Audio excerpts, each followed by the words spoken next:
اصلا السبب الرئيسي في هادشي هذا كامل اللي دايز منه هي نتيا. عندك واحد النسبه كبيره ديال هادشي هذا. فقيلين عليك الله يسهل عليك وسير ديها في حياتك في ولادك، راه ولدك حتى هو سير الله يسهل عليكم، الله يسهل عليكم صافي، الله يجعل البركه. حتى لهنا وغادي نقول باسطه، حيت انا صبرت على اللي ما عمري ما صبرت عليه. انا دارنا مصدومين فيا كيقولوا لي كيفاش صبرتي لهذا الشيء هذا كامل. انا الناس اللي تعرفوني بصح كيقول لي كيفاش صبرتي وسكتي.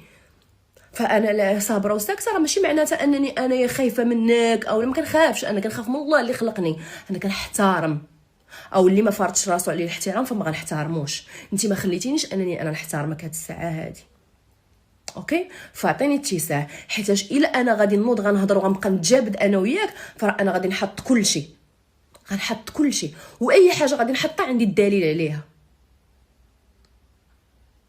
فخليني نبقى بالعقل ديالي. تشوهت اختي من نهار اللي جيت عندكم من هنايا. طالعه بالشوهه ماشي مشكل، حتى انا اللي حطيت راسي في هذا الشيء هذا، حتى انا اللي حطيت راسي بين الرجلين. فقيليني عليك.